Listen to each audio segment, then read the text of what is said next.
Miren esta tierra. Arcilla agrietada, polvo gris, escasos tallos de hierba seca. El viento arrastra la arena por la orilla del río, que apenas se mueve. Parece que aquí nunca creció nada. Parece que esto ha sido un desierto desde tiempos inmemoriales. Pero no es así.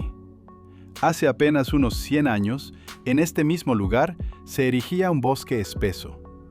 No unos cuantos matorrales, no un par de árboles junto al agua, sino un verdadero bosque con altos álamos, matorrales de sauces y densos cañaverales de 2 veces la altura de una persona.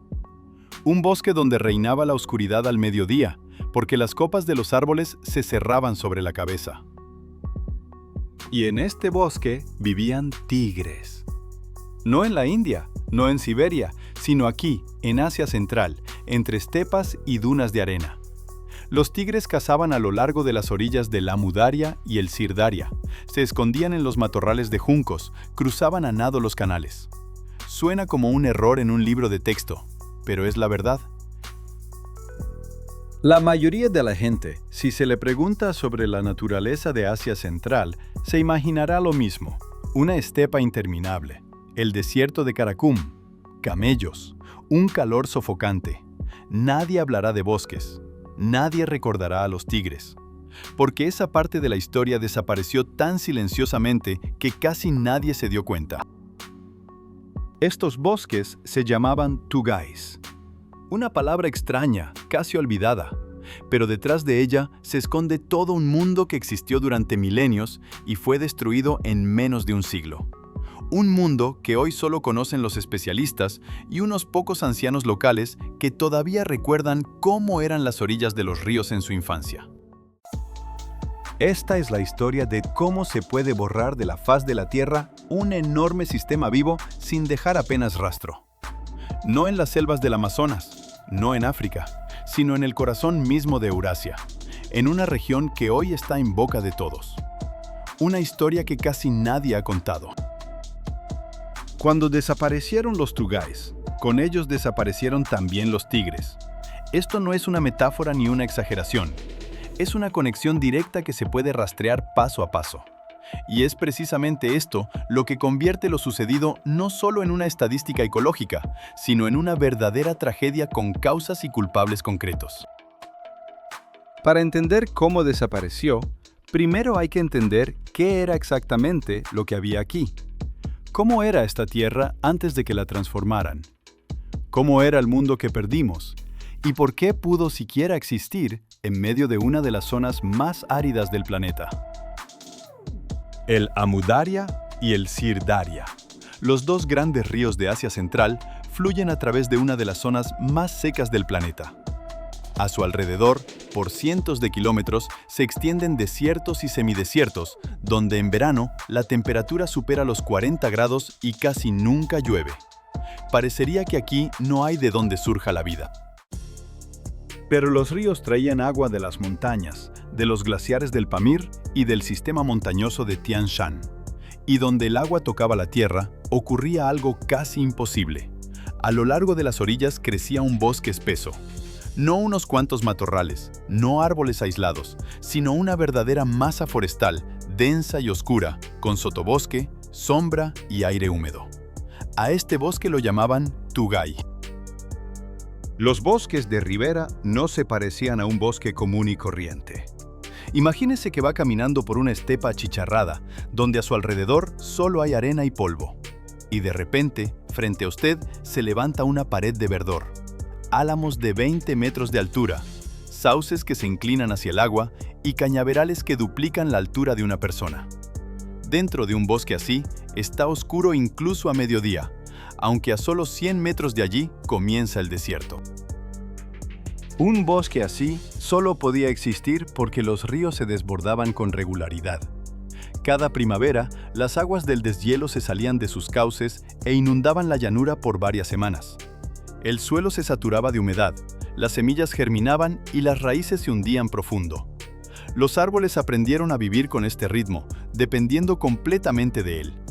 Los bosques de ribera no eran simplemente un bosque, eran una respuesta viva a la lógica del río. En estos bosques habitaban animales que hoy pocos se imaginarían en Asia Central. Los jabalíes se refugiaban en los densos cañaverales. Los faisanes hacían sus nidos en el espeso sotobosque. El ciervo de Bujará, uno de los ciervos más grandes de todo el continente asiático, pastaba en las praderas inundables a lo largo de los ríos. Cientos de especies de aves hacían escala aquí durante sus migraciones o vivían de forma permanente. Para ellas, los bosques de ribera eran el único lugar donde podían encontrar alimento y salvación. Y entre todas estas criaturas, vivía el tigre del Turán. No llegaba aquí por casualidad, este era su territorio. Cazaba ciervos y jabalíes, se ocultaba entre las cañas, se desplazaba a lo largo de los ríos desde la costa del Caspio hasta las estribaciones del Tian Shan. Los bosques de ribera eran su hogar, de la misma manera que la taiga siberiana es el hogar del tigre de Amur. Sin este bosque, el tigre simplemente no podía sobrevivir en las condiciones del desierto. Todo este sistema pendía de un solo hilo. Los glaciares de las montañas se derretían y llenaban los ríos de agua. Los ríos se desbordaban y nutrían los bosques de ribera. Los bosques de ribera daban alimento y refugio a todos los seres vivos de alrededor. Bastaba con quitar cualquier eslabón para que toda la cadena se desmoronara. Así es como funcionó la vida a lo largo de la Mudaria y el Sirdaria durante muchos milenios. Los bosques de ribera ocupaban territorios enormes. Según diversos cálculos, tan solo a lo largo de la Mudaria se extendían por cientos de kilómetros. No era un bosque único, sino toda una serie de macizos forestales que se extendían a través de varios estados modernos. Uzbekistán, Turkmenistán, Tayikistán y Kazajistán estuvieron alguna vez conectados por esta franja verde a lo largo del agua. La gente vivió cerca de los bosques de ribera desde tiempos inmemoriales. Pastoreaban su ganado en las praderas fluviales, cazaban, recolectaban leña, tejían canastas con las cañas. Este bosque era parte de su vida cotidiana, algo tan habitual que casi no le prestaban atención. Nadie concebía la idea de que un día todo esto pudiera desaparecer. Parecía que los ríos fluirían eternamente y por lo tanto, el bosque tampoco se iría a ninguna parte. Este mundo existió durante milenios. Sobrevivió a sequías, guerras y al cambio de imperios enteros. Pero llegó un tiempo en que la gente decidió que la naturaleza no solo podía ser utilizada, sino completamente rediseñada. Que los ríos podían ser desviados hacia donde el hombre necesitara. Y fue a partir de ese momento que comenzó aquello de lo que aún no hemos hablado. En el siglo XX, el Estado soviético veía a Asia Central como un enorme recurso virgen. Aquí había sol, calor, valles fluviales fértiles y reservas de agua prácticamente inagotables en las montañas. Todo esto se percibía como material listo para la gran transformación de la naturaleza. El plan era simple. Si se desviaba el agua de los ríos hacia los campos, se podría cultivar algodón a escala industrial. El algodón era necesario para la producción de telas, equipo militar y para la exportación. Lo llamaban el oro blanco, y no era una exageración. Para la economía soviética, el algodón de Asia Central se convirtió en una prioridad estratégica. Ya en los años 30, se iniciaron los primeros trabajos de irrigación a gran escala. Se construían canales que desviaban el agua de los ríos Amudaria y Sirdaria hacia los campos. Sin embargo, el verdadero auge llegó más tarde, en los años 50 y 60, cuando el Estado se propuso la tarea de ampliar considerablemente la superficie de las plantaciones de algodón. El Gran Canal de Ferganá, el Canal de Karakum, el Canal del Sur de la Estepa del Hambre. Estas no eran simples obras de irrigación, eran símbolos de toda una época. El Canal de Karakum se extendía por más de 1.100 kilómetros y se convirtió en uno de los canales de irrigación más largos del planeta. Miles de personas lo construyeron y de verdad transformó parte del desierto en tierras de cultivo. Los periódicos soviéticos escribían sobre esto con un orgullo que no disimulaban. Los reportajes mostraban cómo, donde antes había arena, ahora florecían los campos. Los ingenieros y planificadores estaban convencidos de que hacían lo correcto. No destruían la naturaleza, la perfeccionaban. Así es como se veía desde adentro del sistema, que no sabía cómo medir las pérdidas. Para los años 70, la superficie de tierras irrigadas en la región había crecido varias veces. El algodón ocupaba millones de hectáreas. Uzbekistán se convirtió en uno de los mayores productores de algodón del mundo. Las cifras eran impresionantes, y eran precisamente estas las que miraban quienes tomaban las decisiones en Moscú. Pero el agua no aparece de la nada. Cada metro cúbico dirigido a un canal es un metro cúbico que nunca llegó a los tramos inferiores de los ríos. El Amu Daria y el Sir Daria comenzaron a perder caudal. Al principio era casi imperceptible, pero con el tiempo se fue haciendo cada vez más evidente.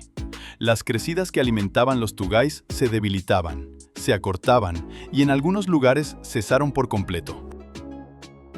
La mayoría de la gente sabe que fue en esa época cuando el mar de Aral comenzó a morir. Se quedó sin los ríos que lo alimentaban y empezó a secarse.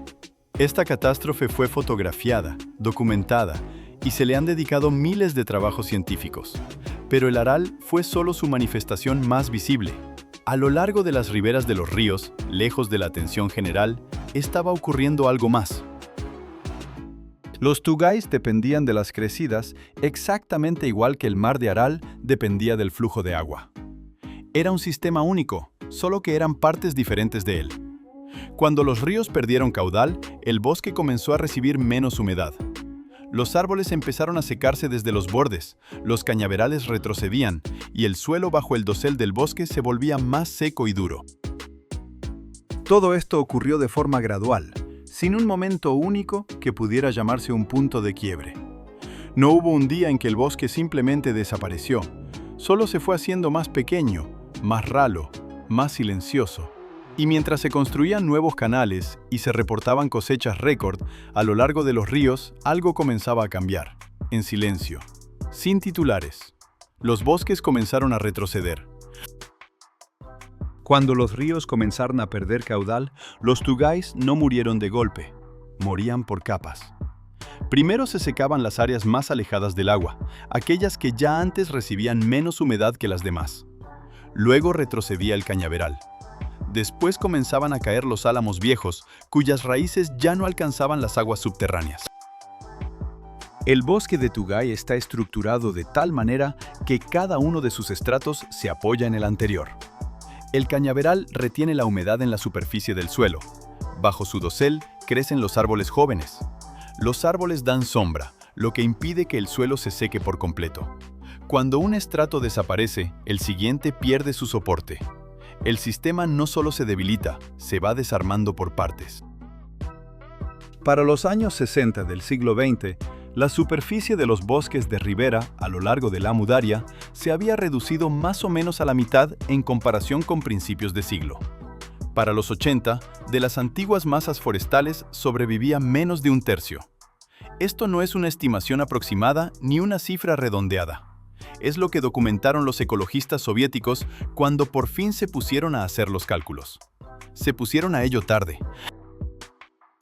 Los animales reaccionaban antes de que la gente pudiera notar algo. El jabalí se iba a donde todavía quedaban cañaverales. El faisán desaparecía de las zonas donde el bosque se había raleado tanto que ya no había dónde esconderse de los depredadores. El ciervo de Bujará, que se alimentaba en la llanura aluvial y bebía del río, quedaba al descubierto, sin protección, sin sombra, sin su comida habitual. El tigre del Caspio resultó ser el último en esta cadena. Él era la cima, y cuando la base comenzó a desmoronarse, la cima se derrumbó más rápido que nada. El tigre necesitaba vegetación densa para cazar, necesitaba jabalíes y ciervos como presas, necesitaba agua cerca. Todo esto desaparecía al mismo tiempo, y el tigre se encontró en un espacio que se encogía, del cual no había salida.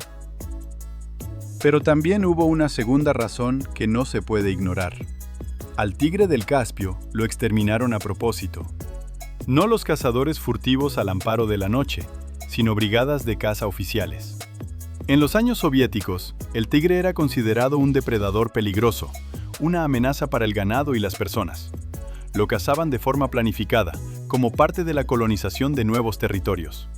No fue una casualidad ni un efecto secundario, fue una política. Al último tigre del Caspio, en Asia Central, lo vieron a principios de los años 50 del siglo XX. La fecha exacta se desconoce porque nadie llevaba ningún registro. No hubo un momento en que alguien anunciara la desaparición de la especie. Simplemente dejó de aparecer. Primero rara vez, luego muy rara vez, después nunca. La subespecie, que había existido por milenios, desapareció en unas 2 décadas. Precisamente esto es lo que hace que la historia de los bosques de ribera sea especialmente dura. El mar de Aral moría a la vista de todos. Lo filmaban desde aviones, lo fotografiaban desde satélites, lo mostraban en documentales. Los barcos oxidados en el lecho seco se convirtieron en uno de los símbolos más reconocibles de la catástrofe ecológica del siglo XX. Pero los bosques de ribera desaparecían lejos de los lentes, sin testigos, sin una crónica. Nadie capturó el momento en que cayó el último álamo en la llanura aluvial del Amu Daria. Nadie registró cómo los cañaverales retrocedían 1 kilómetro y luego otro kilómetro. No salían reportajes, no aparecían titulares alarmantes. Había silencio, y en ese silencio desaparecía un mundo entero. Es por eso que casi nadie sabe nada de los bosques de ribera incluso ahora, décadas después. El punto de no retorno no llegó en el momento en que desapareció el último tigre. Llegó antes, cuando los fragmentos de bosque se volvieron demasiado pequeños y estaban demasiado separados para subsistir por sí mismos. Un bosque, dividido en islas aisladas, pierde su capacidad de regenerarse. Las semillas no se dispersan a las distancias necesarias. Los animales no pueden moverse entre las áreas. Cada fragmento comienza a extinguirse en soledad. El tigre desapareció. Los bosques desaparecieron. Pero la tierra quedó y guarda las huellas de lo que existió aquí. En el suelo todavía se encuentran raíces de álamos viejos. En los nombres de las aldeas y parajes han sobrevivido palabras que significaban bosque, matorral, cañaveral. El lenguaje recuerda lo que ya no existe, y eso, quizás, es lo único que no lograron destruir junto con los propios bosques de ribera. Cuando los bosques de ribera desaparecieron, los primeros en sentirlo no fueron los científicos ni los funcionarios. Lo sintió la gente que vivía junto a los ríos. Los pescadores, cuyas redes comenzaron a volver vacías. Los pastores, que ya no encontraban sombra en el calor del mediodía. Las familias, cuyos huertos comenzaron a cubrirse de arena, porque ya no quedaban árboles que sujetaran la orilla. Los tugais servían de barrera natural contra el desierto. Las raíces de los árboles fijaban el suelo en las riberas de los ríos. El denso sotobosque retenía la humedad. Cuando el bosque desapareció, las riberas comenzaron a desmoronarse. Los ríos empezaron a perder profundidad y a cambiar de curso. El suelo, que ya nada sostenía, comenzó a salinizarse y a ser cubierto por la arena. Las tierras que habían alimentado a la gente por generaciones se convertían en taquirs estériles. La pesca en los tramos bajos de los ríos Amu Daria y Sirdaria prácticamente desapareció hacia los años 80 del siglo XX. No solo por la disminución del caudal de los ríos, sino también porque desaparecieron las zonas de desove, resguardadas en la espesura de los tugais. Los peces iban allí para desovar, y sin esos refugios, las poblaciones colapsaron en pocos años. Pueblos enteros, que durante siglos vivieron del río, se quedaron sin su fuente de sustento habitual. El clima a lo largo de las antiguas llanuras aluviales también cambió. Los tugais formaban un microclima especial. En verano eran más frescos, en invierno más cálidos, y la humedad del aire se mantenía más alta. Cuando el bosque desapareció, esta zona de amortiguamiento se perdió. Los cambios de temperatura se volvieron más bruscos. Las tormentas de polvo, que antes eran contenidas por la muralla verde, ahora pasaban sin obstáculos, cubriendo campos y casas a decenas de kilómetros a la redonda. Hay consecuencias que son más difíciles de expresar en cifras. Los tugais eran parte de la vida de la gente no solo como un recurso, sino como un lugar. Allá iban por leña, por juncos para los techos, por hierbas medicinales. Allí pastaban el ganado en los meses de calor. allí cazaban, simplemente allí estaban. Cuando ese lugar desapareció, con él se fue también una parte del modo de vida que se sostenía en él. En las lenguas de los pueblos de Asia Central se conservan decenas de palabras relacionadas con los tugais y los bosques de ribera. Nombres de plantas que ya no existen. Nombres de lugares cuyo significado se ha vuelto incomprensible para los jóvenes. La palabra tugay en sí misma es familiar para muchos, pero ya son pocos los que pueden explicar qué describía exactamente. La lengua guarda la memoria por más tiempo que la propia naturaleza, pero incluso esa memoria se va desvaneciendo poco a poco. La generación que creció después de los años 60 ya no vio los tugais en todo su esplendor. Para ellos, la orilla del río es simplemente una orilla, seca, abierta, sin sombra. No sabían que aquí pudo haber sido diferente. Y esta es, quizás, la más silenciosa de todas las consecuencias. La pérdida no solo del bosque mismo, sino también de la idea de que un bosque así fuera posible en estos lugares. Hacia finales del siglo XX, la superficie de los tugais en la cuenca del Amu Daria se había reducido aproximadamente 10 veces en comparación con principios de siglo. En varias zonas de los antiguos bosques de llanura aluvial, solo quedaban franjas estrechas a lo largo del agua, demasiado delgadas para funcionar como un ecosistema. Ya no es un bosque, es su sombra, un remanente que no puede reproducirse por sí mismo y que se mantiene solo hasta la próxima sequía o la siguiente toma de agua río arriba. La desaparición de los tugais no se convirtió en tema de conferencias internacionales. No hubo fotografías que dieran la vuelta al mundo. No hubo un momento que pudiera llamarse catástrofe. Hubo un largo silencio, que se extendió por décadas, en el que una tras otra se extinguían parcelas del mundo vivo. Y fue precisamente ese silencio el que hizo la pérdida casi invisible, incluso para quienes vivían cerca. Pero en algunos lugares, los tugais sobrevivieron. En meandros de difícil acceso, en zonas protegidas, a lo largo de aquellos tramos de los ríos a donde los canales de riego nunca llegaron. Pequeños, dispersos, pero vivos. Y la gente que conoce estos lugares hoy se dedica a lo que hace apenas unas décadas parecía completamente imposible. Los tugais que sobrevivieron se concentran en varios puntos. Son el delta del Amu Daria, en el territorio de Uzbekistán y Turkmenistán, tramos aislados a lo largo del Sir Daria en Kazajistán y las llanuras aluviales de los ríos en Tayikistán. Pequeñas islas de un mundo vivo, separadas por cientos de kilómetros de tierras degradadas.